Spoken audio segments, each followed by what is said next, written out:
എന്തിനും ഏതിനും ദേഷ്യപ്പെടുന്ന സ്വഭാവമാണോ നിങ്ങൾക്ക്? ദേഷ്യം വന്നാൽ ചെയ്യുന്നതും പറയുന്നതും നിയന്ത്രിക്കാൻ കഴിയാതെ വരുന്നോ? ദേഷ്യം വരുന്നത് സാധാരണം തന്നെ.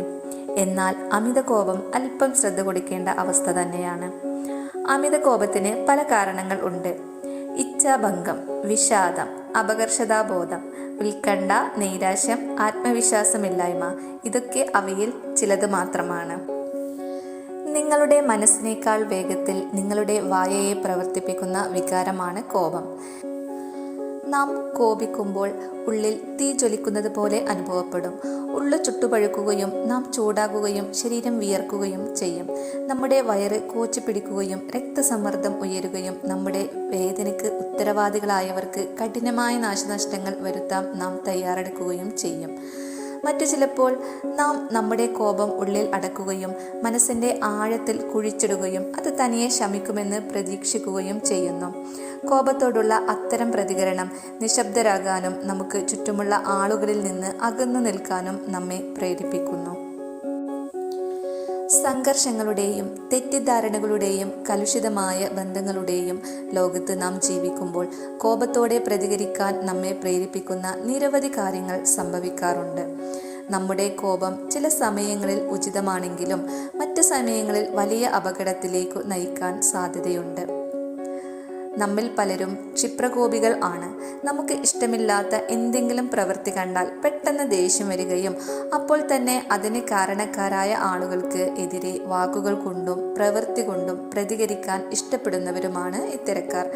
ഇത്തരത്തിൽ ദേഷ്യത്തോടുള്ള പ്രതികരണം ഏറ്റുവാങ്ങേണ്ടി വരിക പലപ്പോഴും സ്വന്തം കുടുംബത്തിൽ ഉള്ളവരോ അല്ലെങ്കിൽ സ്വന്തം സൗഹൃദത്തിൽ തന്നെ ഉള്ളവരോ ഒക്കെ ആകും. ചെറിയ നിസ്സാരമായ കാരണങ്ങൾ കൊണ്ട് ഉണ്ടാകുന്ന ഇത്തരം പ്രതികരണങ്ങൾ പല സൗഹൃദങ്ങളെയും നഷ്ടപ്പെടുത്തുകയും കുടുംബത്തിൽ ഉള്ളവരെ പോലും അന്യവൽക്കരിക്കപ്പെടുകയും ചെയ്യാറുണ്ട്. പെട്ടെന്നുണ്ടാകുന്ന ദേഷ്യവും പ്രതികരണവും സ്വയം നമുക്ക് എന്ത് ചെയ്യാൻ സാധിക്കും? സ്വയം ബോധ്യം ഉള്ളവനാകാൻ ശ്രമിക്കുക എന്നത് മാത്രമാണ് ഒരു പോംവഴി. നിങ്ങൾക്ക് നിങ്ങളുടെ ദേഷ്യത്തെക്കുറിച്ച് ബോധമുള്ളവനാകാൻ കഴിയുമെങ്കിൽ ആ ഒരു ബോധം തന്നെ അതിനെ മാറ്റുകയും മുഴുവൻ പ്രക്രിയയെയും നിങ്ങൾക്ക് മനസ്സിലാക്കുവാൻ കഴിയുമെങ്കിൽ മനസ്സിലാക്കുന്നതായ ആ പ്രക്രിയയിലൂടെ തന്നെ അത് ഒരു അബദ്ധമായി തീരുകയും ചെയ്യും.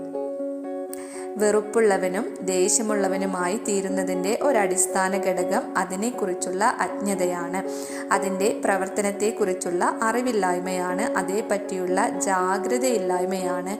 എന്നാൽ നിങ്ങൾ ജാഗരൂകനാണെങ്കിൽ നിങ്ങൾക്ക് ദേഷ്യപ്പെടുവാൻ കഴിയില്ല. ദേഷ്യമായി തീരുന്ന ആ ഊർജത്തെ മുഴുവൻ ആ ജാഗ്രത വലിച്ചെടുക്കും. നാം എത്ര നിസ്സഹായരാണെന്ന് നമ്മെ നിരന്തരം അനുഭവിപ്പിച്ചു കൊണ്ടിരിക്കുന്ന ഒന്നാണ് കോപം. പെട്ടെന്നുണ്ടാകുന്ന ആ കൈവിട്ടു പോകലിൽ തകരുന്നത് നമ്മുടെ കോപത്തിന് വിധേയമാകുന്നവർ മാത്രമല്ല, നമ്മൾ കൂടിയാണ്. ശരീരം മുഴുവൻ വിഷം നിറയുന്നത് പോലെ വലിഞ്ഞു മുറുകി കലുഷമാകുന്ന നാഡീനരമ്പുകൾ, വികൃതമാകുന്ന മുഖം, തനിക്ക് തന്നോട് തന്നെ വെറുപ്പ് തോന്നുന്ന അനുഭവം, എല്ലാ കൊടുങ്കാറ്റുമടങ്ങി ശാന്തമാകുമ്പോൾ നിയന്ത്രണം വിട്ടുപോയ മനസ്സിനെ പ്രതിയുള്ള പശ്ചാത്താപം, ന്യായീകരണം, ഉറക്കമില്ലായ്മ, പ്രശാന്തമായ അന്തരീക്ഷത്തെ അപ്പാടെ കലുഷമാക്കാൻ നമ്മുടെ ആ ഒരൊറ്റ പൊട്ടിത്തെറി മതി. കൂടെയുള്ളവരെല്ലാം ശിഥിലമാകും. കുഞ്ഞുങ്ങൾ പേടിച്ച് തളരും. ചുറ്റും വിഷം ചീറ്റുന്നത് പോലെയാണ് കോപം പ്രവർത്തിക്കുക. നാം അത്രമാത്രം സ്നേഹിക്കുന്ന എത്ര മനുഷ്യരെയാണ് ആ വിഷം വിഷമിപ്പിക്കുന്നത്. എന്താണ് ഒരു വഴി? എളുപ്പ വഴികൾ ഇല്ല. നിയന്ത്രണം മാത്രമാണ് വഴി. കോപം ഇരച്ചു കയറി വരുമ്പോൾ അതിൻ്റെ തുടക്കത്തിൽ തന്നെ ഇടപെടാൻ കഴിഞ്ഞാൽ രക്ഷപ്പെട്ടു. ആ തീ പടർന്നു പിടിക്കുന്നതിന് മുമ്പേ ശ്രദ്ധയോടെ നിയന്ത്രിക്കുക. അടങ്ങൂ എന്ന് അടക്കം പറയുക. അതിന് കഴിയില്ലെങ്കിൽ ഉടൻ ആ സ്ഥലത്ത് നിന്ന് മാറുക.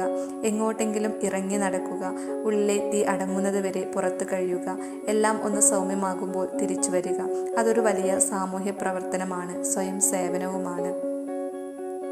ഒരാൾ വ്യക്തിത്വമുള്ള സ്വതന്ത്ര വ്യക്തിയാകുന്നത് കോപത്തിന് മുകളിൽ നിയന്ത്രണം സാധ്യമാകുമ്പോൾ മാത്രമാണ്. അവിടെയാണ് മനനശീലമുള്ള മനുഷ്യൻ ജനിക്കുന്നത്. നാം പൗരബോധമുള്ള വ്യക്തിയാകുന്നത്. അവരവർക്ക് മേൽ സമരം ചെയ്യാനുള്ള ആർജവം അതിനാവശ്യമാണ്. മറ്റുള്ളവരെ തോൽപ്പിക്കുന്നിടത്തല്ല, അവരവരിലെ അനിയന്ത്രിതമായ വൈകാരിക ക്ഷോഭങ്ങൾക്കുമേൽ വിജയം വരിക്കുന്നിടത്താണ് നാം സ്വതന്ത്രരാകുന്നത്. ക്ഷമ ഒരു സഹനം തന്നെയാണ്. സ്വയം തെളിയാനുള്ള സമരമാണത്.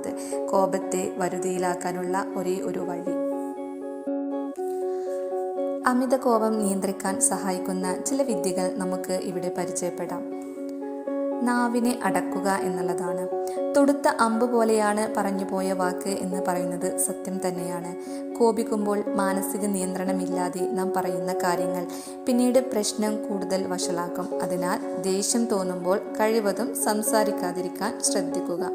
നാളിതുവരെയുള്ള സ്നേഹത്തിന് യാതൊരു പ്രാധാന്യവും കൊടുക്കാതെയാവും പലപ്പോഴും പലതും പറയുക. ബന്ധങ്ങൾ ശിഥിലമാക്കാൻ ഇതിനേക്കാൾ കൂടുതൽ മറ്റെന്ത് വേണം? അതുകൊണ്ട് നാവിനെ നിയന്ത്രിക്കാൻ പഠിക്കുക.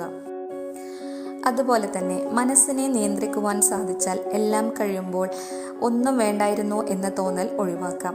കാര്യങ്ങൾ മനസ്സിലാക്കി സാഹചര്യങ്ങൾ കണക്കിലെടുത്ത് മാത്രം പ്രതികരിക്കുക.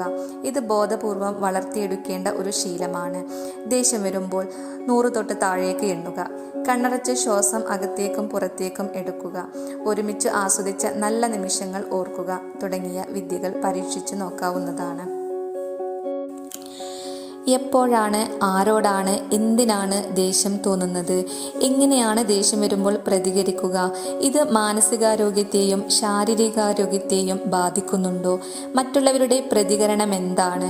അമിത കോപം മൂലം നിങ്ങളുടെ ബന്ധങ്ങൾ ശിഥിലമാകുന്നുണ്ടോ?